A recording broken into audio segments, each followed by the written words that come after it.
안녕하십니까. 올바로 치과 한호철 원장입니다. 이번 먼데이 세미나에서는 연조직 대체제의 새로운 가능성이라는 주제로 콜라겐 그래프트와 오스테온 제노 콜라겐의 특성을 활용한 임상 전략에 대해서 말씀드려 보겠습니다. 지난 먼데이 세미나에서는 연조직 대체제는 자가 연조직을 대체할 수 있는가? 라는 저의 개인적인 질문에서 출발했습니다. 연조직 대체제라는 이름으로 인해서 자가 연조직의 성질과 기능 어느 정도 대체할 수 있지 않을까 기대했었던 저의 경험을 말씀드리고, 실제로 사용해보면서 콜라겐 그래프트는 자가 연조직과는 조금 다른 재료이며 전략적인 보조제로 바라봐야 한다는 결론에 도달했었습니다. 여전히 자가 연조직은 골드 스탠다드였고 콜라겐 그래프트는 스캐폴드로서 이 재료 자체의 특성을 이해하는 것이 중요했습니다. 그래서 4주에서 8주 사이의 초기 치유 양상을 바탕으로 재료의 초기 치유 특성과 초기 결과들을 살펴보았습니다. 그리고 각화치은의 증대, 연조직 볼륨 증강, 치근 피개술, GBR에서의 부가적인 서포트와 오픈힐링 테크닉에서의 활용 가능성을 말씀드렸습니다. 또한 이 재료의 특성을 이해한다면 더 다양한 창의적인 사용이 가능할 수 있겠다는 생각으로 지난 강의를 마무리했습니다. 이번 세미나에서는 지난번 세미나에서 조금 부족했던 루트 커버리지와 연조직 볼륨 어그멘테이션 증례를 좀 보완해서 보여드리고 그 가능성을 다시 한번 확인해 보려고 합니다. 또한 콜라겐 그래프트가 자가 연조직을 대체하려고 따라가는 것을 넘어서 이 재료만의 성질들로 인해서 어떠한 새로운 활용이 가능할지에 대해서 알아보겠습니다. 지난번 세미나는 문헌과 증례들을 긴밀하게 연결을 해보았다면 오늘 세미나에서는 증례 중심으로 알아보겠습니다. 먼저 치근 피개술입니다. 지난번 세미나에서는 치관변이 판막술의 부가적인 서포트 정도로 생각하자라는 개념을 문헌적 근거를 통해 말씀드렸고, 오늘은 증례를 통해 다시 한번 확인해 보겠습니다. 50대 여성 환자분입니다. 치주염으로 다수 치아의 발치와 리컨스트럭션이 필요했었던 환자였습니다.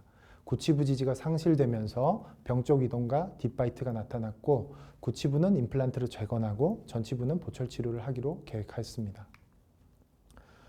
전학 프로비저널을 통해서 교합을 거상한 구치부 스탑을 확보하고 전치부도 프로비저널이 이제 모두 들어간 상태인데, 최종 보철물의 이행 전에 3군데 연조직 볼륨의 증대를 계획했습니다.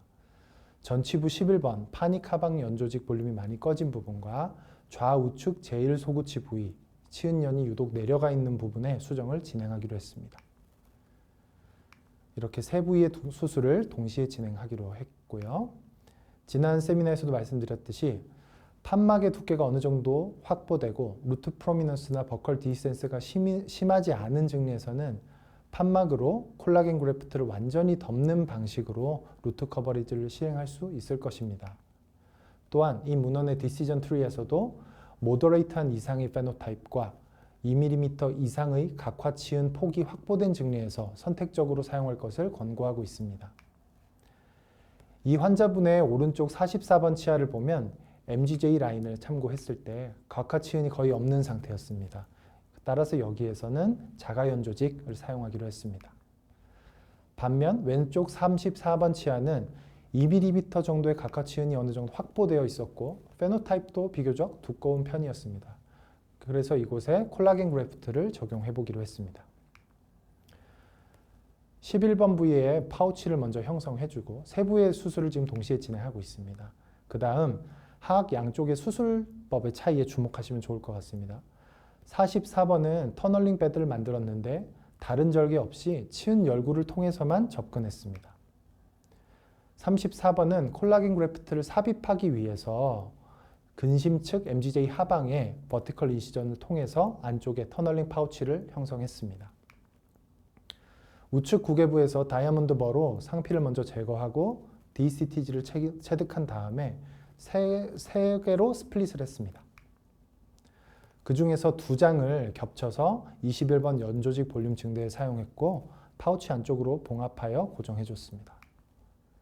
한 장은 44번 치근 피개술에 사용했습니다. 자가 연조직의 이 그래프트를 지금 보면 노출하는 방식으로, 바깥으로 노출되는 방식으로 수술을 했습니다. 그리고 34번에는 콜라겐 그래프트 X2D를 적용했습니다.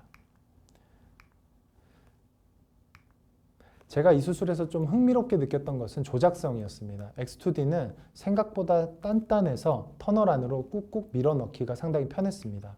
또한 안쪽에 삽입함 뒤에 치관 방향으로 좀 당겨 올리면 판막 내부와 마찰력이 있어서 상부의 판막을 함께 붙잡고 올라와서 같이 코로널리 어드밴스가 되는 느낌을 받았습니다. 자가연조직은 조직이 부드럽고 표면이 미끄럽기 때문에 위치를 유지하는 것이 생각보다 까다로운 경우가 있습니다. 따라서 그래프트를 안정적으로 고정하기 위한 여러 가지 수처링이 필요한 경우가 많아요. 반면에 콜라겐 그래프트는 이런 점착성과 스티프니스를 조작해 활용할 수가 있었습니다. 터널링이지만 판막을 치간 변이해서 이렇게 같이 콜라겐 그래프트로 모두 덮었습니다. 그래서 자가연조직은 지금 필요한 부분에 사용하고 좌측 아래만 콜라겐 그래프트를 이용해서 치근피 개수를 마무리했습니다. 1주째 힐링 잘 일어나고 있고요. 2주째 세 수술 부위 모두 힐링이 양호합니다. 2주째 리모델링이 진행되며 좀 더 자연스러워지고 있습니다. 자가연조직을 사용한 44번도 그래프트를 지금 노출하는 방식으로 수술했는데 노출된 그래프트가 다 생존해서 지금 색상이 약간 다른 것을 볼 수 있습니다. 그리고 연조직 볼륨이 충분히 만들어졌습니다. 2달째, 3달째 모습입니다. 4개월째 모습입니다. 4개월째 모습에서 이제 44번, 34번을 좀 자세히 관찰해 보겠습니다. 왼쪽에 44번을 먼저 보면 자가연조직을 사용해서 익스포즈드 힐링을 시킨 부위에서는 하방에서 자가연조직이 자체적인 유전 형질을 발휘하면서 두껍고 단단한 각화치은을 만들었습니다. 각화치은이 아예 없었던 부분에서 각화치은이 만들어졌고 콜라겐 그래프트를 사용한 34번 부위에서는 기존의 각화치은의 2mm 밴드가 어느 정도 유지된 채로 주변 잇몸과 혼화되면서 커버리지가 되었고 주변 잇몸과 조화가 좀 자연스러운 것을 볼 수 있습니다. 자가연조직과 동일한 결과 영상이 자가연조직과는 좀 다르지만 적절한 케이스 셀렉션 하에서는 코로널리 어드밴스드 플랩의 어디셔널한 서포트로 충분한 가능성을 확인할 수 있었습니다. 다음은 연조직 볼륨 증강입니다. 64세 여성 환자입니다. 앞니가 흔들린다는 주소로 내원하셨는데요. 전반적으로 협주골이 매우 얇은 분이셨고 그래서 너무 얇은 12번은 임플란트를 식립하지 않고 11번과 21번 두 개 임플란트로 사전치의 캔틸레버 형태의 보철물을 만들 것을 계획했습니다. 초진 때도 확인했듯이 12번의 수평적인 볼륨이 특히 부족한 상태입니다. 임플란트 식립과 동시에 오스테온 제노 콜라겐과 콜라겐 그래프트를 이용해서 협측 연조직 볼륨의 증강을 시행했습니다. 플랩을 어드밴스드 해서 완전한 1차 봉합을 이뤘습니다. 지난번 세미나에서도 말씀드렸듯이 심미 영역에서의 연조직 볼륨 증강을 할 때 가장 중요한 원칙은 콜라겐 그래프트의 완전한 서브머지와 텐션 프리한 1차 봉합입니다. 완전히 덮인 매트릭스는 주변에서 혈액과 세포를 공급받으면서 연조직으로 치환될 수가 있지만 노출된 부분은 그 지점에서부터 디그라데이션이 진행되어 볼륨 증강 효과가 감소합니다.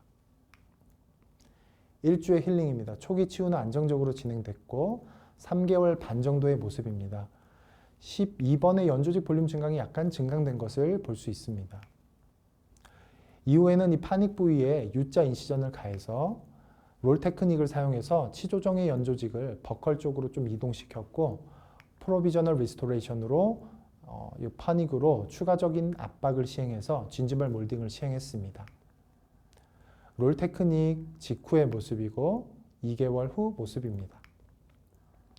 연조직 형태가 안정되면서 파닉 사이트의 쉐이핑도 잘 이루어진 것을 볼 수 있습니다. 최종 보철까지 완료했습니다. 이제 6개월의 결과입니다. 지난 세미나에서도 문헌을 통해서 말씀드렸듯이 물론 자가연조직만큼의 증강량을 기대할 수는 없습니다. 하지만 도너 사이트의 희생 없이 모더레이트한 수평적 볼륨 증강을 얻고 이후 프로비저널로서 연조직 몰딩과 결합한다면 충분히 연조직 볼륨 증강의 결과를 얻을 수 있다고 생각합니다. 지금까지는 콜라겐 그래프트의 바이올로지컬한 측면을 주로 봤습니다. 셀이 없고 혈관이 없으며 자체 유전 형질도 없는 이 스카폴드인 콜라겐 그래프트를 자가연조직과 비교하면서 이해했었던 특징이었습니다. 그래서 결국 콜라겐 그래프트는 주변 조직의 영향을 크게 받는 재료라는 점도 말씀드렸습니다. 그런데 제가 이 재료를 반복해서 사용해 보면서 또 하나 흥미롭게 느끼게 된 것이 있었는데 바로 기계적인 성질이었습니다. 콜라겐 그래프트를 실제로 사용을 해보면 마른 상태에서는 상당히 펌합니다. 아주 단단한 느낌을 주고요. 하지만 수화가 되면 탄성이 있는 좀 질긴 스펀지처럼 변합니다. 또한 혈액을 머금으면 스티키한 점착성이 좀 생깁니다. 이러한 성질들을 이용하면 원하는 방식으로 핸들링을 할 수가 있고 상황에 따라서 스트럭처럴한 서포트도 기대할 수가 있습니다. 그래서 이번에는 이러한 메커니컬한 프로퍼티를 오스테온 제노 콜라겐과 함께 어떻게 활용할 수 있는지 증례를 통해 말씀드려 보겠습니다. 먼저 지난번에도 소개했던 오픈 힐링 테크닉을 먼저 다시 한번 살펴보겠습니다. 의도적으로 오픈 힐링을 하는 경우에 단순히 배리어 역할만 중요한 것이 아닙니다. 차단 효과만 중요한 것이 아니라 연조직과의 친화력이 있어서 상피가 빠르게 차들어오도록 만들어서 빠르게 일단 덮이도록 하는 것도 매우 중요합니다. 콜라겐 그래프트는 점진적으로 본인이 흡수되면서 흡수되는 스캐폴드이기 때문에 상피가 덮일 때까지 구조를 유지해주는 역할을 할 수가 있습니다. 그래서 저는 오픈 멤브레인 테크닉에 상당히 적합한 재료라는 인상을 받았습니다. 36번의 증리인데요. 36번을 발치하고 발치 후 즉시 식립을 하는 상황입니다. 초기 고정은 어느 정도 확보되었지만 힐링 어버트먼트를 달기에는 조금 불안한 상황이었습니다. 그래서 이종고를 갭필링을 한 다음에 콜라겐 그래프트로 덮은 뒤에 릴리징 없이 크로스 매트리스 수초로 그냥 판막을 수초의 힘으로만 살짝 근접해서 봉합해 주었습니다. 치유 과정을 보면 8일, 2주째 모습입니다. 콜라겐 그래프트는 아직 구조를 유지하고 있고 양쪽에서 상피가 차들어오고 있는 모습을 볼 수 있습니다. 2개월째는 커버 스크류가 일부 좀 노출이 되었습니다. 이후 3달, 크리핑이 진행되면서 3달째는 완전히 덮였습니다. 골이 성숙한 뒤 3.5개월째에 2차 수술과 보철 치료를 완료했습니다. 이증리에서의 치유 과정을 모식도로 한번 다시 보면 수술이 끝나면 양쪽 치은에서 혈관과 연조직 세포들이 이렇게 차들어오기 시작합니다. 그와 동시에 콜라겐 그래프트는 점진적으로 녹게 되죠. 마지막에는 콜라겐 그래프트가 좀 더 오래는 못 버텨줘서 혈액 공급이 가장 없는 커버 스크류 부분에서는 살짝 노출된 것을 보셨습니다. 이후에 이렇게 모두 덮이기는 했지만요. 결국 오픈 힐링은 콜라겐 그래프트가 분해되는 속도와 상피가 덮이는 속도 간의 경쟁이라고 생각합니다. 매트릭스가 버티는 동안에 상피가 먼저 덮이면 안정적인 치유가 가능하지만 갭이 너무 넓거나 디그라데이션이 빠르게 되면 커버 스크류나 그래프트가 노출돼 버릴 수 있습니다. 그래서 이런 노출을 줄이려면 협설 측 판막을 조금 더 당겨 올려서 소프티슈 갭 자체를 줄여주는 것도 하나의 방법입니다. 비슷한 증례인데 36번, 37번을 같이 발치 후 즉시 식립을 했습니다. 37번은 힐링을 연결했고 36번은 고정력이 약간 약해서 커버 스크류를 연결했습니다. 마찬가지로 이종고를 필링해주고 콜라겐 그래프트를 덮어서 봉합을 했습니다. 지금 증례에서는 릴리징은 하지 않았지만 판막이 2개 치아 크기로 조금 넓기 때문에 가동성이 어느 정도 확보되어서 앞선 증례들보다는 좀 더 많이 덮어낼 수가 있었습니다. 1주, 2주, 1개월을 보면 노출 없이 각화치은이 형성되면서 안정적으로 상피화가 진행되는 것을 볼 수 있습니다. 지난번 세미나에서 소고치 증례를 보여드렸었는데 거기서도 안정적으로 덮였었던 것을 볼 수 있었죠. 이런 증례들을 진행하면서 생겼던 저의 질문은 그러면 과연 어느 정도 크기의 소프티슈 갭까지 임플란트나 그래프트 노출 없이 연조직이 덮여서 우리가 세컨더리 힐링을 노출 없이 시키는 것이 가능할까, 예측 가능할까 였습니다. 소구치에서는 노출 없이 거의 잘 덮이는 것을 우리가 관찰을 했었습니다. 소구치 증례에서. 제 경험으로는 그래서 소구치까지는 아주 프레딕터블하고 하지만 대구치 발치와 이상의 크기에서는 조금 더 신중하게 접근해야겠다는 생각이 들었습니다. 그래서 갭이 크다면 플랩을 약간 어드밴스드 해서 갭을 줄여주는 것이 좋고 그것이 어려운 상황이라면 콜라겐 그래프트 X2D를 선택하는 것이 좀 더 유리할 수가 있습니다. X2D는 X1D보다는 치밀하기 때문에 분해가 조금 더 늦고 구조를 조금 더 오래 유지하고 서포트를 해줄 수 있기 때문입니다. 물론 이것도 절대적인 기준은 될 수 없습니다. 염증이 심한 곳에는 콜라겐 그래프트가 좀 더 빨리 녹을 수가 있고 주변의 연조직 특성을 그대로 따르는 재료이기 때문에 주변 연조직의 두께나 성상, 이 주변의 세포를 혈관을 공급할 수 있는 조직이 충분한지를 함께 물론 고려를 해야겠습니다. 지금까지는 하악의 증례들을 봤었는데 이번에는 상황을 한번 뒤집어서 생각해 보겠습니다. 상악으로 원리를 가져가 보면 어떤 일이 생길까요? 우리는 상악 대구치에서 간혹 오로엔트럴 커뮤니케이션, OAC를 만날 수가 있습니다. 상악 대구치의 큰 엔도 리전으로 인해서도 상악동 바닥뼈가 파괴될 수가 있고 시비어한 페리오돈탈 디펙트가 상악동의 함기와 합쳐지면 커다란 디펙트가 발생하기도 하죠. 또한 상악동 바닥뼈를 뚫어서 식립한 그래프트를 조금만 하면서 식립한 임플란트를 제거하고 재치료를 해야 하는 경우 임플란트 제거 즉시 즉각적인 사이너스 보니플로우의 디펙트가 생기기도 합니다. 이런 상악동 바닥뼈가 파괴된 경우에는 잔존 자연골이 완전히 없게 되고 임플란트의 프라이머리 스테빌리티를 얻기 힘들며 이런 뮤코페리오슬 플랩과 슈네데란 멤브레인이 본의 계지 없이 유착되게 되고 그래서 시술 도중에 상악동막의 천공도 빈번하게 발생하게 되는 어려움이 좀 생깁니다. 그래서 OAC가 발생하면 가장 먼저 해야 하는 것은 빨리 인지하는 겁니다. 그래서 빨리 OAC가 발생했다는 것을 인정하고 그것이 오로엔트랄 피스출라로 진행되지 않게끔 막는 것이 중요합니다. 저는 이것이 가장 중요하다고 생각해요. 그래야 그것을 막아놔야 이후에 우리가 이것을 재건을 하든 아니면 임플란트를 식립하든 아니면 피하든 치료를 계획할 수가 있습니다. 모든 오리엔탈 커뮤니케이션이 폐쇄술이 필요한가 하면 그런 것은 아닙니다. 직경이 약간 작은 2mm 이하라면 이렇게 자연적으로 폐쇄될 가능성이 있고 5mm 이상이라면 OAF로 진행될 가능성이 높다고 여러 논문에서 말을 하고 있습니다. 이 증례를 한번 보시면 상악동 내 염증이 심했던 대구치를 발치했습니다. 발치 후에 상악동 내 감염이 심한 것을 확인하고 아스퍼레이션을 통해서 상당량의 퍼스를 제거했습니다. 그 다음 콜라겐 플러그를 삽입하고 피부의 수처로 혈병을 안정화시키는 방향으로 처치했습니다. 하지만 염증이 심한 환경에서는 콜라겐이 빨리 분해될 수가 있습니다. 2주, 한 달, 치유가 더딘 것을 볼 수 있으며 연조직 폐쇄가 아직도 이루어지지 않았습니다. 그리고 이 발치와 벽을 따라서 상피가 안쪽으로 쭉 차고 들어가는 모습을 볼 수 있습니다. 3달째 겉으로는 막힌 것처럼 보였지만 프로브를 넣어보면 귀걸이 구멍처럼 이렇게 깊게 들어갑니다. 오리엔트럴 피스출라가 생겨버린 거죠.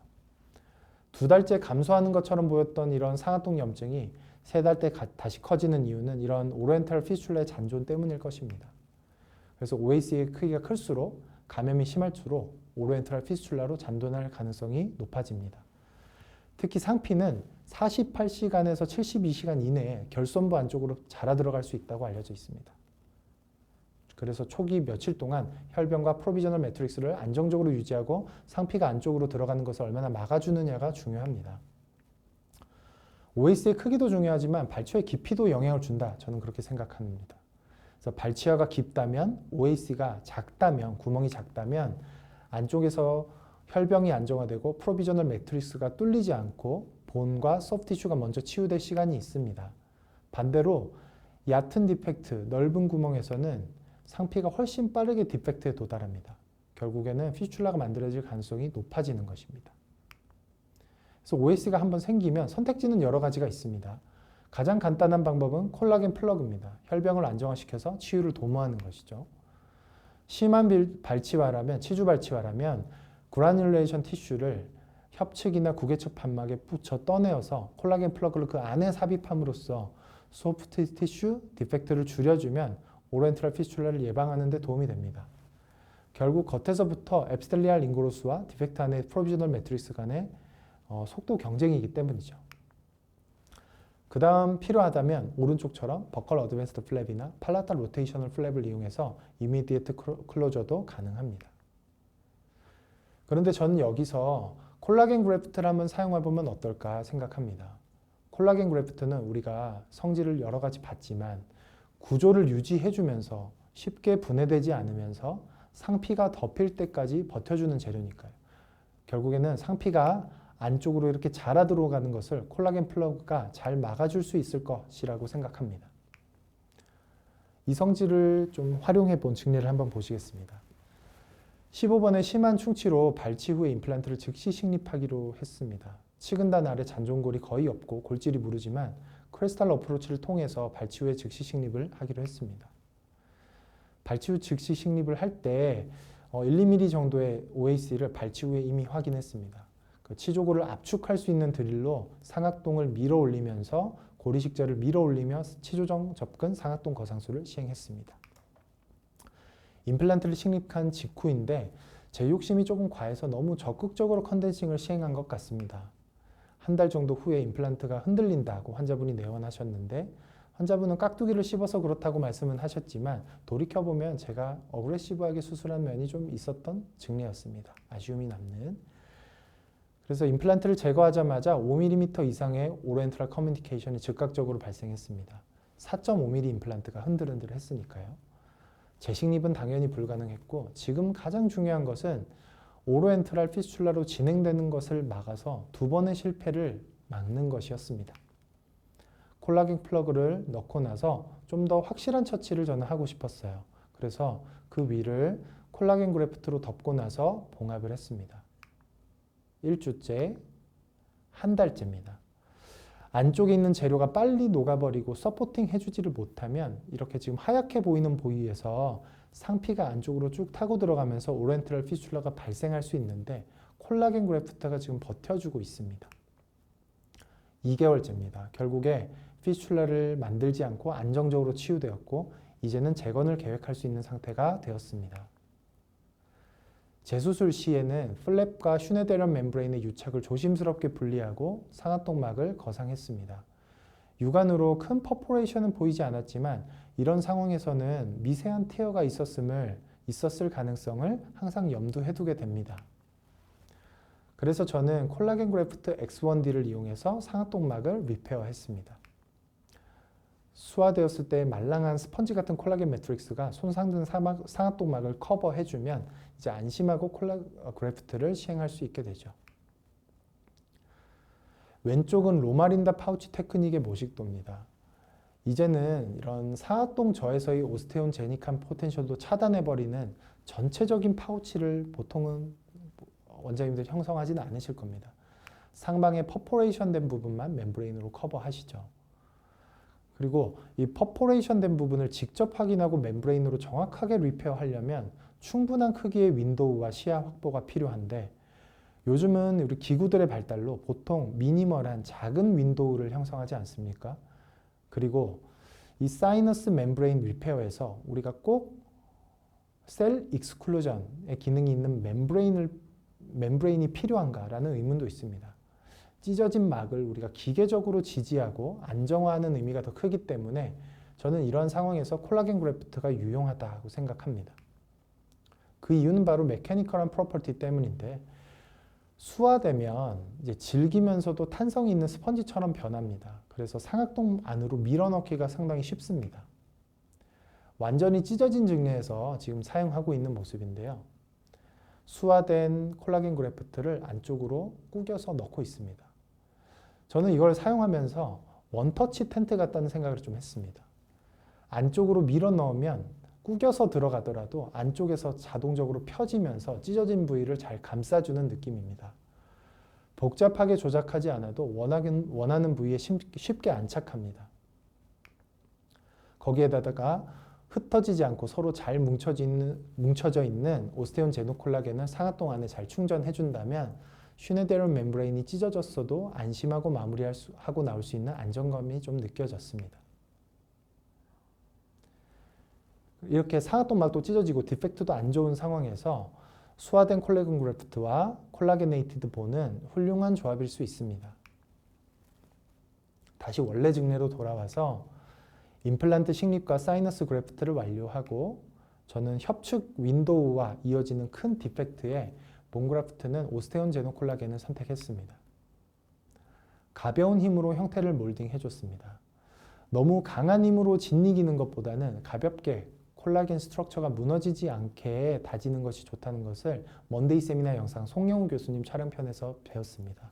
콜라게네이트 본을 이해하는 데 저한테도 큰 도움이 되었습니다. 이후 콜라겐 멤브레인 하드를 덮어주고 봉합을 완료했습니다. 수술 직후와 4개월 후를 비교해보면 고리식재가 흩어지지 않고 오히려 부피가 더 커지면서 고라가 잘 진행되고 있습니다.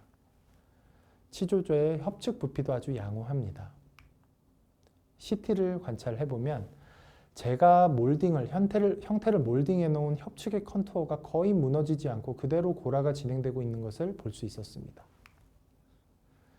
사실 예전에 저는 콜라게네이티드 본에 대한 시각이 조금 회의적이었습니다.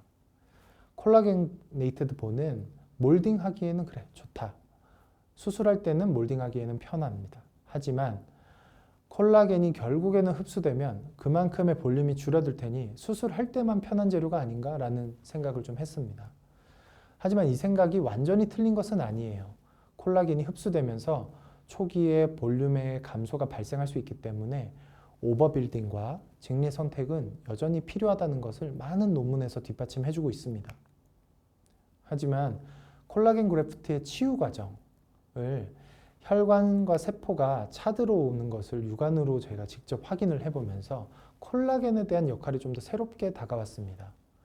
콜라게네이티드 본의 콜라겐은 결국 사라지기는 하지만 그 전에 혈관과 세포가 파티클 사이로 쭉쭉 차고 들어올 수 있게 하는 그런 운동장을 마련해 주는 것이 아닌가 이렇게 생각이 들었고, 그래서 콜라겐이 단순히 몰딩이 편한 재료가 아니라 초기 치유를 돕는 스캐폴드가 아닌가 이런 생각이 들었습니다.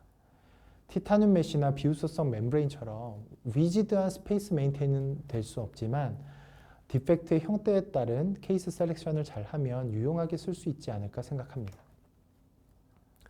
그래서 이번에는 콜라겐 그래프트의 메커니컬한 프로퍼티 중에서도 드라이한 상태에서의 단단함, 스트럭처럴 서포트, 그리고 쉬운 핸들링에 집중해서 한번 보겠습니다.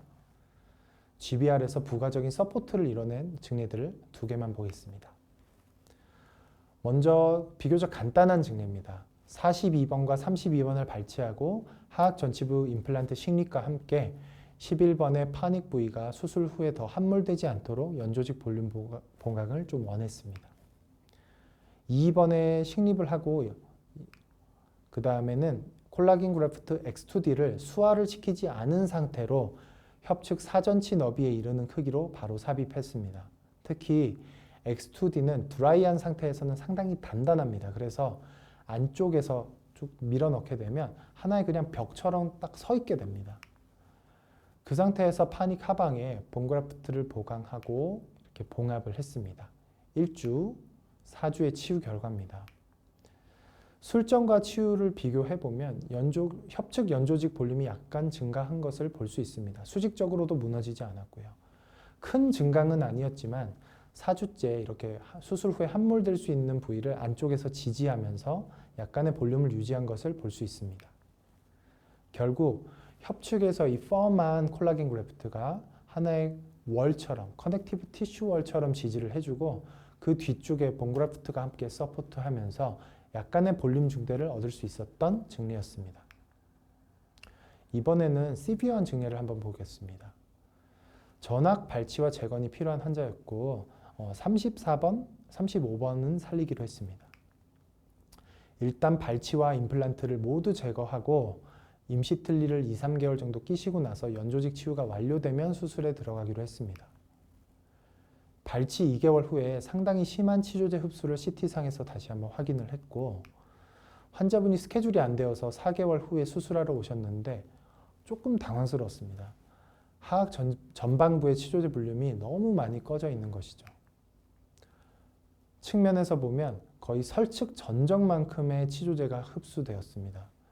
물론 3번에 식립할 계획이라서 식립할 뼈는 있지만 이대로 보철물이 제작된다면 치아가 너무 길어지고 위생관리도 따라서 어렵게 될 것이 뻔한 상태였습니다. 치조정 절개를 통해서 판막을 거상하고 임플란트를 식립한 뒤에 판막의 릴리정 인시전을 먼저 시행합니다. 설측 판막의 경우 주요 혈관 등 해부학적 구조물이 있을 수 있기 때문에 영상에서는 블레이드의 등 부분으로 조심스럽게 텍타일 센스를 느껴가며 절개를 하고 있습니다. 설측 릴리징을 완료해서 1cm 이상의 판막의 신전을 이뤄놓고 협측 플랫까지 릴리징해서 재료들을 담을 수 있는 충분한 공간을 마련해 놨습니다. 그리고 콜라겐 그래프트 X2D를 협측과 설측에 수화시키지 않은 마른 상태 그대로 하나씩 세웠습니다. 드라이한 상태에서는 상당히 단단하기 때문에 양쪽의 벽처럼 그냥 구조적인 서포트를 만들어내 줄 수가 있습니다.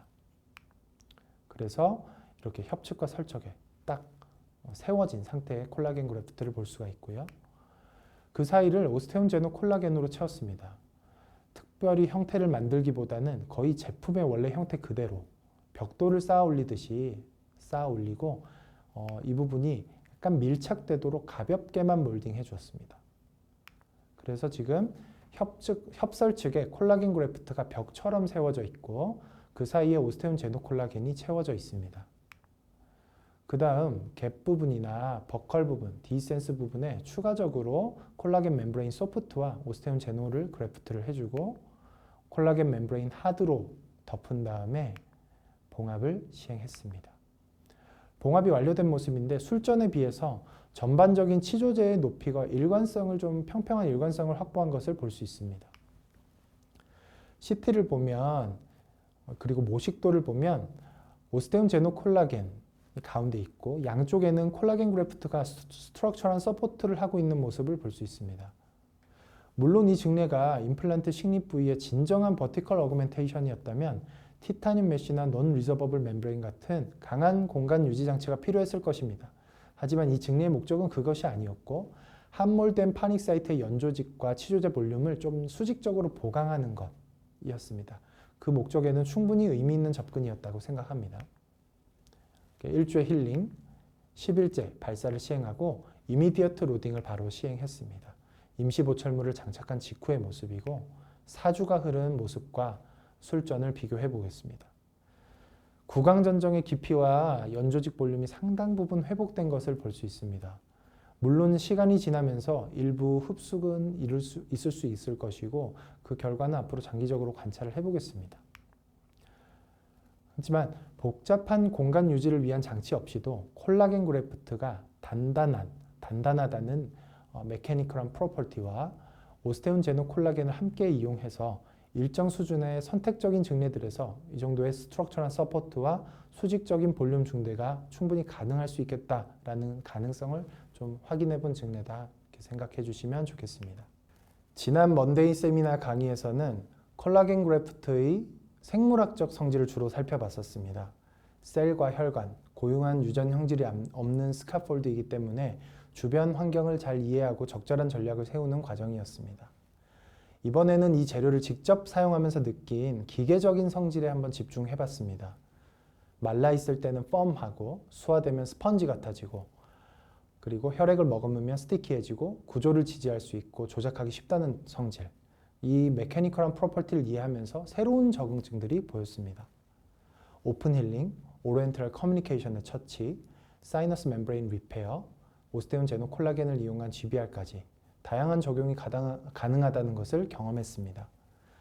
앞으로도 더 많은 적응증이 생길 수 있고 반대로 한계도 분명히 발견하게 될 것입니다. 하지만 그 출발점은 재료의 성질, 특히 콜라겐의 역할을 이해하는 것이었다고 생각합니다.